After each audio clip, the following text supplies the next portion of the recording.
حضرت be be Sara حضرت ابراہیم خلیل اللہ کی پہلی بیوی تھی۔ آپ بہت خوبصورت اور نیک سیرت تھیں۔ حضرت ابراہیم علیہ السلام جب آپ کو لے کر مصر تشریف لائے تب اس وقت کا بادشاہ سنان بن الوان تھا، جو کہ ایک بہت بڑا ظالم فرعون تھا۔ اس وقت مصر کے بادشاہ کو فرعون کہا جاتا تھا۔ اس بادشاہ کی ایک عادت بہت خراب تھی کہ جب بھی کوئی پردیسی اس کے شہر میں آتا اور اگر اس کی بیوی خوبصورت ہوتی تو وہ بادشاہ اس کی بیوی کو اپنے محل میں رکھ لیتا تھا۔ چونکہ حضرت بی بی سارہ بہت خوبصورت تھی، اس وجہ سے حضرت ابراہیم علیہ السلام کو ہمیشہ فرعون کا ڈر لگا رہتا تھا۔ کچھ دنوں تک وہ چھپ کر رہے، لیکن بادشاہ کے جاسوسوں نے ان کا پتہ لگا لیا۔ جب بادشاہ کے جاسوسوں نے آپ کی خبر بادشاہ کو دی تو بادشاہ نے اپنا ایک آدمی حضرت ابراہیم علیہ السلام کے پاس بھجوا کر کہلوایا کہ ہمیں خبر ملی ہے کہ تمہارے پاس ایک خوبصورت عورت ہے، اس لیے تم فوراً اسے محل میں بھیج دو۔ اگر ہمارے حکم کی نافرمانی کی تو قتل کر دیے جاؤ گے۔ حضرت ابراہیم علیہ السلام نے ساری بات بی بی سارہ کو بتاتے ہوئے کہا کہ بادشاہ کی بات نہیں مانیں گے تو دونوں کو جان سے ہاتھ دھونا پڑے گا۔ اگر اللہ تعالیٰ کو تمہاری عزت و آبرو کا خیال ہے تو کوئی بھی تمہارا کچھ نہیں بگاڑ سکے گا۔ کافی دیر سوچنے سمجھنے کے بعد حضرت بی بی سارہ بادشاہ کے پاس جانے کے لیے تیار ہو گئی، کیونکہ انہیں اللہ پاک پر پورا یقین تھا۔ اس کے بعد حضرت ابراہیم علیہ السلام اور حضرت بی بی سارہ نے 2 رکعت نماز ادا کی اور دعا کے لیے ہاتھ اٹھائے اور فرمایا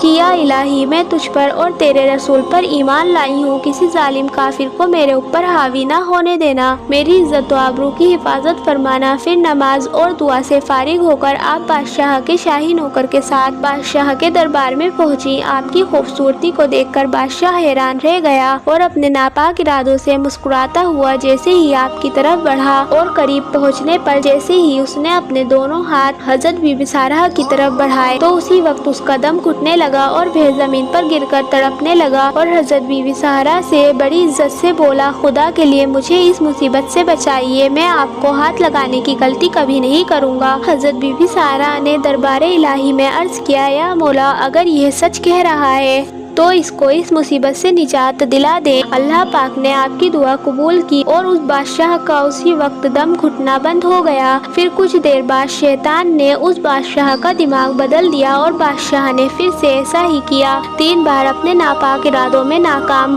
ہونے پر اسے یقین ہو گیا کہ میں اپنے ناپاک ارادے میں اب کامیاب نہیں ہو پاؤں گا۔ یہ عورت اللہ والی معلوم ہوتی ہے۔ اور پھر وہ بادشاہ اپنی حرکت سے باز آیا اور اپنی بیٹی ہاجرہ کو آپ کی خدمت میں دے کر بڑی عزت سے آپ کو وداع کیا۔